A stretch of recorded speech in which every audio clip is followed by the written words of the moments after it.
नमस्कार, आप देख रहे हैं न्यूज कॉल 24। देश दुनिया की हर छोटी बड़ी खबर सीधे आपके स्क्रीन पर। हर दिन नए विषय, नए मुद्दों पर चर्चा। बातों ही बातों में मुद्दे की बात हो जाती है। देश के मुद्दों पर आपकी सोच मायने रखती है। आपकी आवाज हमारा मंच। आइए और अपनी राय साझा कीजिए। जुड़िए न्यूज कॉल 24 के साथ। सब्सक्राइबर से अनुरोध है कि वह नोटिफिकेशन में जाकर ऑल का ऑप्शन दबाना बिल्कुल ना भूलें। बात समझनी है तो पूरी सुननी होगी। वीडियो में आखिरी तक बने रहिए। मैं हूं आपके साथ सुशील गिरीश। न्यूज कॉल 24 के खास प्रोग्राम बात की बात में आपका स्वागत है। आइए वीडियो में आगे बढ़ते हैं। बीजेपी नेताओं के जेल भेजने के लिए सत्ता में वापसी चाहती है कांग्रेस। खरगे यही बात कह गए। राहुल गांधी तो अभी तक बीजेपी नेताओं को कटघरे में ही खड़ा करते रहे हैं। कांग्रेस अध्यक्ष मल्लिकार्जुन खरगे ने तो उसके आगे का इरादा भी बता दिया है। मल्लिकार्जुन खरगे की बातों से लगता है अगर केंद्र में कांग्रेस नेतृत्व में इंडिया ब्लॉक की सरकार बनी होती तो अभी सरकार चला रहे लोग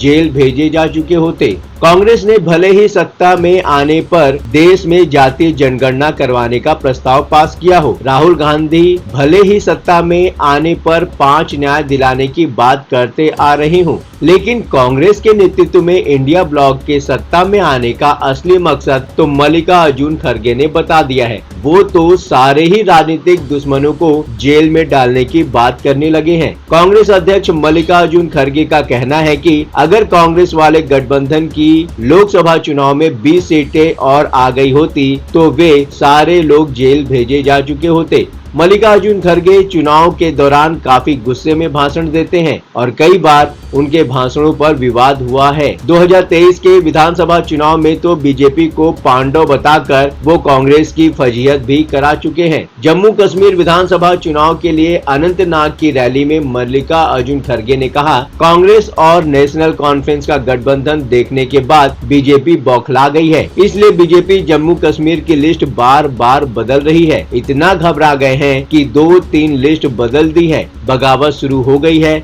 इससे पता चलता है कि इंडिया गठबंधन की एकता से वे लोग कितना डरे हुए हैं। जम्मू कश्मीर में कांग्रेस अब्दुल्ला परिवार की पार्टी नेशनल कॉन्फ्रेंस के साथ गठबंधन में विधानसभा चुनाव लड़ रही है। रैलियों के दौरान नेताओं के भाषण को अब चुनावी जुमला करार दिया जाने लगा है। 2014 के आम चुनाव में प्रधानमंत्री नरेंद्र मोदी के काला धन के 15 लाख रुपए खाते में भेजने वाली बात को भी बाद में बीजेपी नेता अमित शाह ने चुनावी जुमला करार दिया था। वैसे तो प्रधानमंत्री नरेंद्र मोदी भी हिमाचल प्रदेश चुनाव के दौरान जेल गाड़ी और बैलगाड़ी जैसी बातें बोलकर कांग्रेस नेताओं को टारगेट किया करते थे। मल्लिकार्जुन खरगे कहते हैं, कहां गए 400 पार वाले, वो लोग 240 सीट पर सिमट गए। अगर हमें 20 सीटें और आ जाती तो ये सारे लोग जेल में होते। ये लोग जेल में रहने के लायक हैं। ऐसा बोलकर मल्लिकार्जुन खरगे क्या बताना चाहते हैं? क्या जम्मू कश्मीर के लोग कांग्रेस नेता की ये बातें सुनकर कांग्रेस गठबंधन को वोट दे देंगे? क्या मल्लिकार्जुन खरगे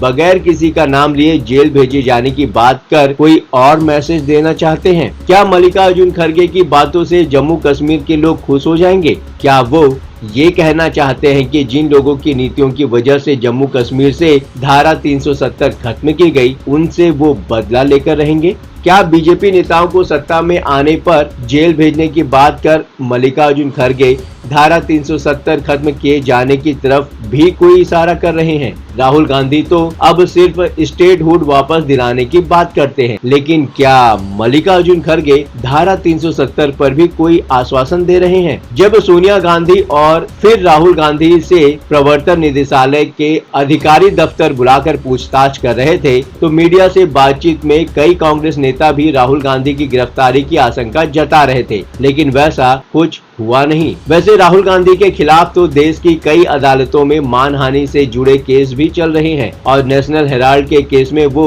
और सोनिया गांधी भी जमानत पर हैं और खुद मल्लिकार्जुन खरगे पर भी फिलहाल जांच की तलवार लटक रही है। Karnataka industrial area development board की तरफ से सिद्धार्थ विहार ट्रस्ट को बेंगलुरु के पास high tech defence aerospace park में 5 एकड़ जमीन अलॉट की गई है। ये ट्रस्ट मल्लिकार्जुन खड़गे और उनका परिवार ही चलाता है। ट्रस्ट में मल्लिकार्जुन खड़गे, उनकी पत्नी राधाबाई, बेटा प्रियांक खड़गे, दामाद राधा कृष्ण डोड्डामणि और छोटा बेटा राहुल खड़गे शामिल हैं। बीजेपी ने मल्लिकार्जुन खड़गे पर वही आरोप लगाया है जो कांग्रेस, बीजेपी और प्रधानमंत्री नरेंद्र मोदी पर लगाती रही है। बीजेपी का आरोप है मल्लिकार्जुन खड़गे ने कर्नाटक में सत्ता का दुरुपयोग करके ये जमीन हासिल की है। बीजेपी मामले की सीबीआई जांच की मांग कर रही है, लेकिन मुख्यमंत्री सिद्धारमैया ने आरोपों को खारिज कर दिया है। जब केंद्र में कांग्रेस के नेतृत्व वाली यूपीए की सरकार हुआ करती थी तो अक्सर ये चर्चा रहती थी कि मुलायम सिंह यादव और मायावती जैसे नेता राजनीतिक वजहों से जांच एजेंसियों के निशाने पर रहते हैं। मायावती को लेकर तो खैर अब भी यही बातें होती रहती हैं। अरविंद केजरीवाल और हेमंत सोरेन की गिरफ्तारी का मुद्दा नेता प्रतिपक्ष राहुल गांधी संसद में भी उठा चुके हैं। देखा जाए तो 2014 से अब तक कांग्रेस के 2 बड़े नेता जेल जरूर भेजे गए हैं, पूर्व केंद्रीय मंत्री पी चिदम्बरम और कर्नाटक के deputy CM D Shivakumar. लेकिन ये भी ध्यान रहे कि चुनाव से पहले रॉबर्ट वाड्रा को भले ही जेल भेजे जाने की बातें होती रही हो, अब तक ऐसी नौबत नहीं आई है और राहुल गांधी पर भी ऐसी कोई आंच अब तक महसूस नहीं की गई है। कहीं मल्लिकार्जुन खड़गे भी अरविंद केजरीवाल की तरफ अपनी स्टाइल में चैलेंज तो नहीं कर रहे हैं कि हिम्मत है तो गिरफ्तार करके दिखाओ? ये तो आने वाला वक्त बताएगा। अब आपकी बात नहीं रहेगी अनसुनी। न्यूज कॉल 24 अपने सभी सब्सक्राइबर के लिए लेकर आया है एक मंच, एक खास मौका। सब्सक्राइबर डिजिटल किसी भी माध्यम से